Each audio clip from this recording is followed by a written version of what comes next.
بسم الله الرحمن الرحيم ألف لام را تلك آيات الكتاب وقرآن مبين ربما يود الذين كفروا لو كانوا مسلمين ذرهم يأكلوا ويتمتعوا ويلههم الأمل فسوف يعلمون وما أهلكنا من قرية إلا ولها كتاب معلوم ما تسبق من أمة أجلها وما يستأخرون وقالوا يا أيها الذي نزل عليه الذكر إنك لمجنون لو ما تأتينا بالملائكة إن كنت من الصادقين ما ننزل الملائكة إلا بالحق وما كانوا إذا منظرين إنا نحن نزلنا الذكر وإنا له لحافظون ولقد أرسلنا من قبلك في شيع الأولين وما يأتيهم من رسول إلا كانوا به يستهزئون كذلك نسلكه في قلوب المجرمين لا يؤمنون به وقد خلت سنة الأولين ولو فتحنا عليهم بابا من السماء فظلوا فيه يعرجون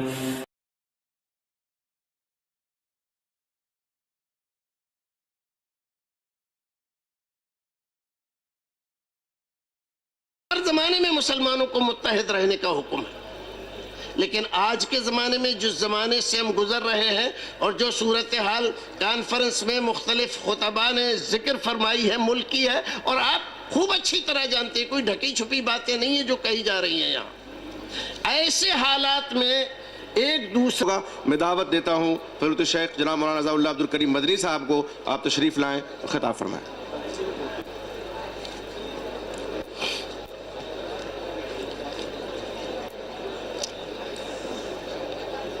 إن الحمد لله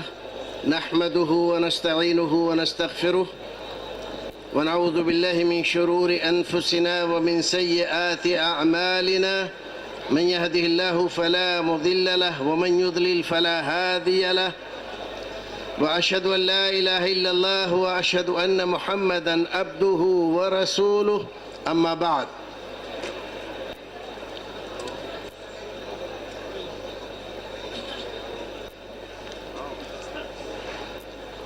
برادران اسلام دینی بھائیوں، اسٹیج پر بیٹھے ہوئے دور دراز سے تشریف لائے ہوئے معزز علماء کرام، صدور و نظماء، وقت میرے پاس جتنا ہے اس کی رعایت کرتے ہوئے بغیر کسی تمہید کے اپنی بات کہنے کی کوشش کر رہا ہوں۔ اس عظیم الشان کانفرنس میں امن و شانتی اور یکجہتی سے متعلق بہت ساری باتیں ہوئیں۔ محترم جناب اطہر دہلوی صاحب نے جو باتیں ہمارے اور آپ کے سامنے رکھی، اس کے علاوہ ابو زید ضمیر صاحب نے اور دو ایک اور مقررین نے اس کے تعلق سے جو کچھ بھی کہا ہے وہ تمام اس لائق ہے کہ اس کو سنا جائے اور اس پر عمل کیا جائے۔ میں آپ کے سامنے رسول اکرم صلی اللہ علیہ وسلم کی ایک حدیث پاک رکھتا ہوں۔ حدیث دیگر کتابوں میں بھی ہے، لیکن یہ بخاری شریف کی روایت میں آپ کے سامنے رکھ رہا ہوں۔ حضرت انس بن مالک رضی اللہ تعالیٰ عنہ بیان فرماتے ہیں، من صلی صلاتنا واستقبل قبلتنا وأكل ذبيحتنا فذلك المسلم الذي له ذمة الله وذمة رسوله فلا تغفر الله في ذمته. حضرت انس ہی سے دوسری روایت ہے جس کا نمبر ہے 392. یہ 391 نمبر کی حدیث تھی، یہ 92 ہے. اس میں فرمایا امرت ان اقاتل الناس حتى يقولوا لا الہ الا اللہ فاذا قالوها وصلوا صلاتنا واستقبلوا قبلتنا وذبحوا ذبيحتنا قد حرمت علينا دماؤهم واموالهم الا بحقها وحسابهم على الله. اگر ہمارے دل میں کلام پاک کی، رب العالمین کی حرمت کا کچھ خیال ہے اور محمد رسول اللہ صلی اللہ علیہ وسلم کو ہم اپنی جانوں سے زیادہ عزیز رکھتے ہیں اور ان سے پیار کرتے ہیں، تو ہمیں اپنے دل کی گہرائی میں یہ بات اتارنا چاہیے اور اس پر ساری زندگی گامزن رہنا چاہیے. رسول محترم فرماتے ہیں کہ جو آدمی ہماری طرح نماز پڑھے، ہمارے قبلے کو قبلہ مانے، ہمارے ذبیحے کو تسلیم کرے اور اس کو کھائے، فذالک المسلم، یہ مسلمان ہے. اور یہ ایسا مسلمان ہے کہ اس کو اللہ اور اس کے رسول نے سرٹیفکیٹ دے دیا. اللہ رسول کی ضمانت میں ہے یہ. بس اللہ اور اس کے رسول کی ضمانت میں جو مسلم ہے اس کے ساتھ غداری نہ کرو. دوسری روایت کے الفاظ تھوڑے سے بدلے ہوئے ہیں لیکن معنی کی مزید وضاحت ہوتی ہے. فرمایا مجھے اس بات کا حکم دیا گیا ہے کہ اس وقت تک قتال کا سلسلہ جاری رہے جب تک کہ لوگ توحید کو مان نہ لیں، لا الہ الا اللہ نہ کہیں. اور جب لا الہ الا اللہ کہہ دیں، وصلوا صلاتنا، اور ہماری طرح نماز پڑھنے لگ جائیں، ہمارے قبلے کو قبلہ مانیں، ہمارے ذبیحے کو ذبیحہ تسلیم کریں، قد حرمت علینا دماؤہم، تو ہمارے اوپر، مسلمانوں کے اوپر حرام ہے ان کا خون، مسلمانوں کے اوپر حرام ہے ان کا مال، الا بحقها، لیکن اگر کسی جرم کے تحت وہ کسی سزا کے مستحق ہوئے ہیں تو حکومت وقت اس کو سزا دے گی، حاکم وقت سزا دے گا، کوئی مسلمان اپنے طور پر اس کو سزا نہیں دے گا. وَحِسَابُهُمْ عَلَى اللَّهِ، اور جو کچھ اس نے کیا ہے اس کا حساب اللہ رب العزت لے گا. کتنی پیاری بات. مسلمان اگر اس کو دل سے لگاتے، جو آج مسلمانوں میں یہاں ہندوستان میں اختلاف ہے، انتشار ہے، جوتم پیزار ہے، گالی گلوج ہے، شب و شتم ہے، اور کافر بنانے کی جو فیکٹریاں لگا رکھی ہیں مدرسوں اور مسجدوں کے طور پر، ہم لوگوں نے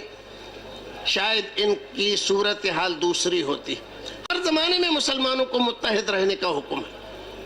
لیکن آج کے زمانے میں جس زمانے سے ہم گزر رہے ہیں اور جو صورتحال کانفرنس میں مختلف خطباء نے ذکر فرمائی ہے، ملک کی ہے، اور آپ خوب اچھی طرح جانتے ہیں، کوئی ڈھکی چھپی باتیں نہیں ہیں جو کہی جا رہی ہیں یہاں.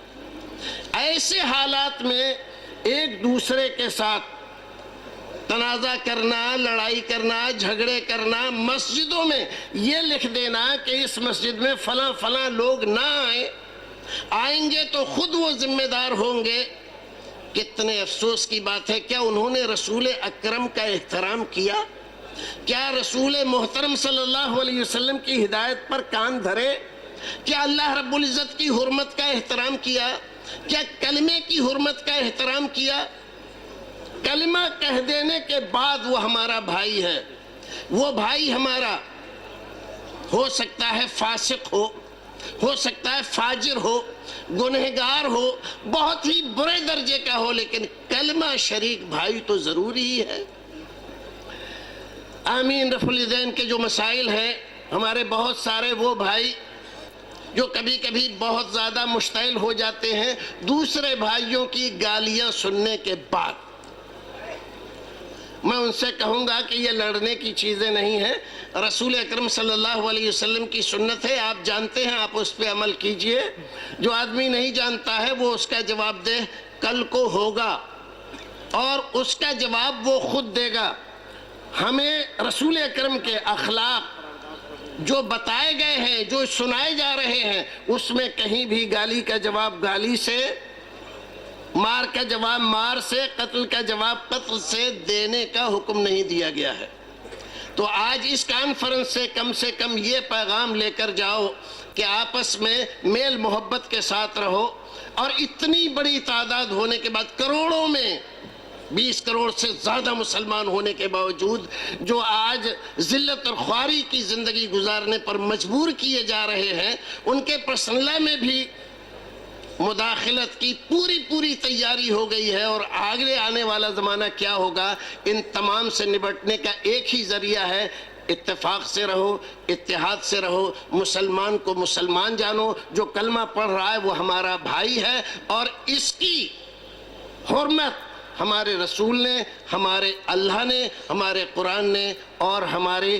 احادیث نے ہمیں بتائی ہے۔ ہمیں اس کے لیے اس کا ماننا بہت ضروری ہے۔ انشاءاللہ تقریر پھر کبھی ہوگی، آج تو یہ پیغام دینا تھا۔ پروردگار ہمیں اور آپ کو نیک عمل کرنے کی توفیق عطا فرمائے۔